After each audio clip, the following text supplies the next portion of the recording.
바쁜 일상, 궁금한 이슈에 대한 5가지 질문에 명쾌한 답변을 드리는 안진용의 오답노트. 오늘의 주제는 바로 이겁니다. 명백한 피해자라는 손흥민, 협박사건의 앞과 뒤.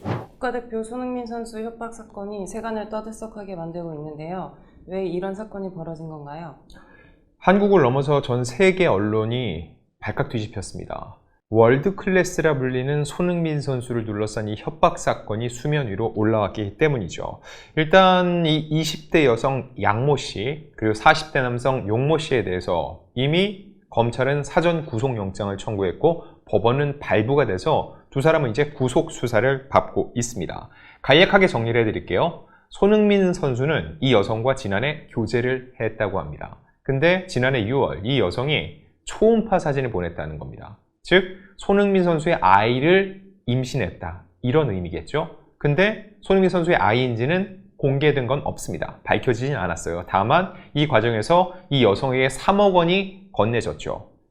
이걸로 관계가 마무리된 줄 알았는데 지난 3월 갑작스럽게 40대 용 씨가 연락을 취해옵니다. 입막음용으로 6,500만 원을 요구했다는 거죠. 왜 그랬을까요? 용 씨는 이 양 씨와 교제를 했습니다. 그러면서 과거 손흥민 선수와 교제했던 양 씨가 3억 원 정도를 받았고 이런 일이 있었다는 걸 알게 됐다는 거죠. 그러면서 하는 주장은 내가 결혼까지 생각하는데 그 사이에 각서를 썼는데 각서 내용을 보니까는 이거에 대해서 엄청나게 많은 금액을 물어줘야 된다. 이런 위약금 조항이 있으니까 결혼하게 되면 나한테 부담이 되지 않겠냐. 근데 이게 외부에 알려지지 않도록 그래서 입막음용으로 돈이 필요하다. 이런 취지로 또다시 금전을 요구했고 결국 손흥민 측은 이에 응하지 않고 경찰에 신고하면서 이 사건이 수면 위로 드러나게 된 겁니다.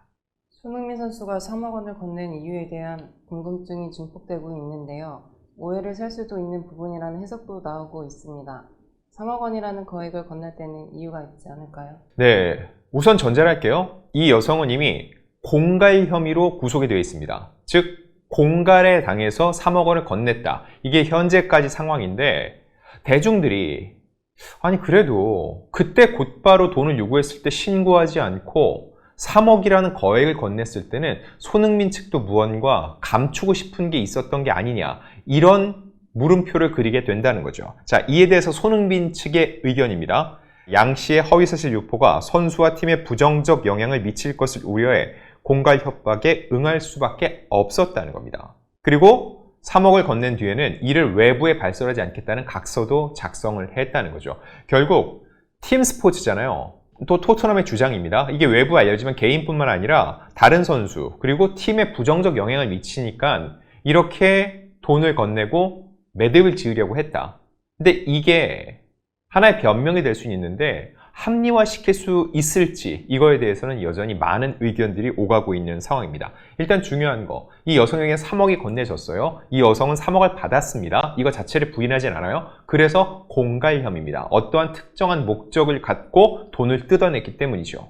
근데 왜 이 남성은 공갈 미수일까요? 앞서 그런 이유로 돈을 요구했어요.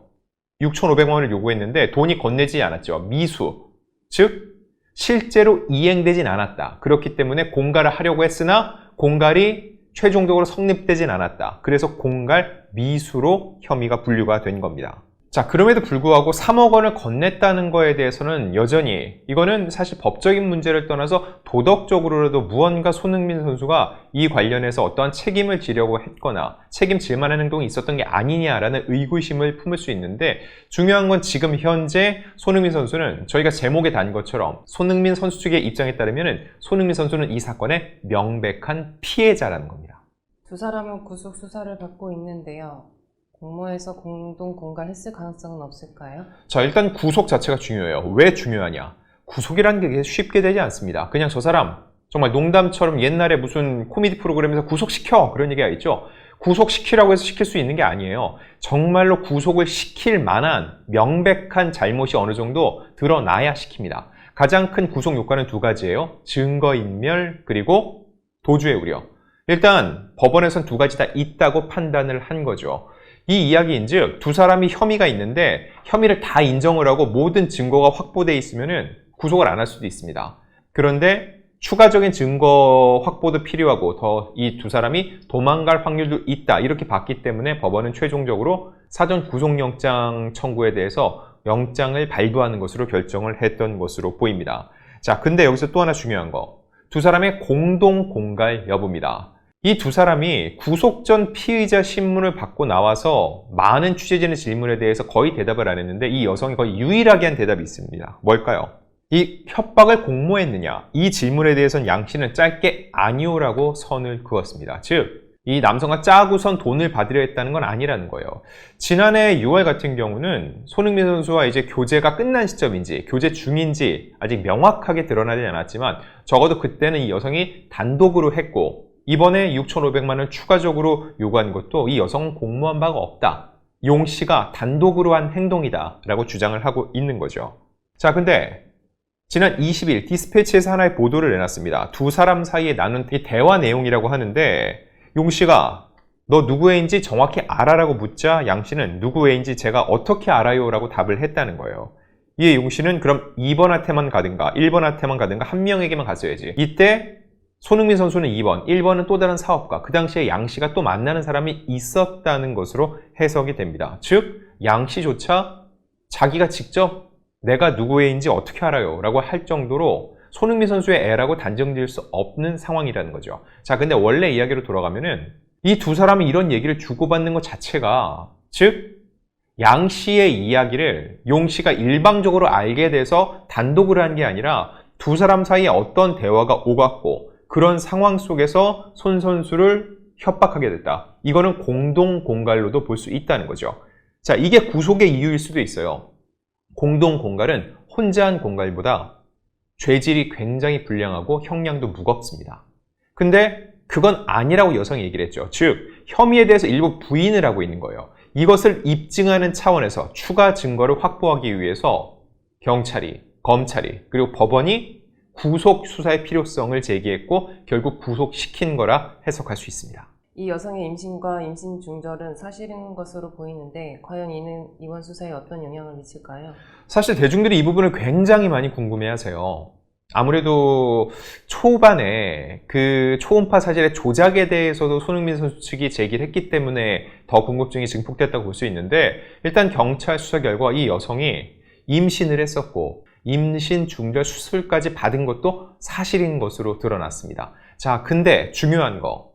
이 아이가 손흥민 선수의 아이가 맞냐는 부분에 대해서 궁금증이 계속 생기고 있다는 거죠. 근데 이 양 씨 측과 손흥민 선수 측의 진술의 차이가 있다는 겁니다. 이건 아마도 임신 시점을 이야기하는 것으로 보여요. 손흥민 선수 입장에서는 교제가 이미 끝난 뒤라고 봤을 수 있겠죠. 그 경우에는 아니, 임신 가능성이 없는 물리적으로 불가능한 시기이기 때문에 나의 아이가 아니다라는 주장일 수 있죠. 자, 근데 제가 본질적인 걸 말씀드릴게요. 그 아이가 손흥민 선수의 아이인지 아닌지 이거는 엄밀히 말해서 이번 사건의 본질은 아닙니다. 이번 사건의 본질은 공갈이에요. 이 여성 그리고 용 씨가 공갈에서 돈을 뜯어냈고 뜯어내려고 했다는 거 이거의 쟁점이지 이 여성이 가졌던 아이가 손흥민 선수의 아이인지 이 부분은 수사 대상이 아니고 그게 밝혀진다고 해서 수사 결과에 어떠한 차이가 있냐 그렇진 않다는 거죠. 왜냐면 이미 공갈죄는 어느 정도 돈을 뜯어낸 것만으로도 성립이 됐다고 보기 때문에 이 여성의 임신 여부 그리고 그 임신한 아이가 누구의 아이인지는 부수적인 것이지 이번 수사의 쟁점 즉 본질적인 측면과는 거리가 있다는 겁니다. 이번 사건에서 공갈과 협박이 계속 거론되고 있는데 이는 어떻게 다른 건가요? 자, 이거는 상식 측면에서도 여러분들이 알 필요가 있어서 제가 말씀을 해드릴게요. 일단 협박죄는 상대방의 의사결정의 자유 내지 행동의 자유를 침해할 목적으로 행해졌을 때 협박죄, 그리고 공갈죄는 재물 또는 재산상의 이익을 취득할 목적으로 행해졌을 때 이게 공갈죄입니다. 이것도 좀 어렵다고요? 자, 돈이 중요합니다. 돈. 제가 딱 얘기를 해볼게요. 지금 앞에 있는 PD님이 저를 찍고 있고 제가 여기 앉아있죠. 제가 PD님한테 갑자기 화를 내면서 얘기를 해요. 꼴도 보기 싫으니까 당장 나가! 당장 안 나가면은 너 이거 가만 안 둘 거야? 이건 협박이에요. 근데 제가 꼴도 보기 싫으니까 당장 나가. 근데 너 이번엔 봐줄게. 봐주는 대신 10,000원만 놓고 나가. 그래서 10,000원을 놓고 나갔어요. 그럼 어떻게 되죠? 제가 협박을 하는 동시에 돈까지 뜯어냈잖아요. 이건 공갈죄에 해당된다는 겁니다. 자, 그래서 둘의 형량도 확연하게 차이가 나요. 협박죄는 3년 이하의 징역, 500만 원 이하의 벌금입니다. 공갈은 확 뛰어요. 10년 이하의 징역 또는 2천만 원 이하의 벌금입니다. 근데 두 사람은 지금 공갈죄 그리고 공갈 미수죄로 적용이 돼서 구속수사를 받고 있는 상황입니다. 자, 근데 여기서 만약에 두 사람이 짜고서 서로 이런 사실을 주고받고 그래서 함께 손흥민 선수에게 돈을 뜯어내려고 했다. 공동 공갈일 경우에 그 형량은 더욱더 높아질 수밖에 없습니다. 안지용의 오답노트, 다음엔 더욱더 유익하고 즐거운 이야기로 돌아오겠습니다.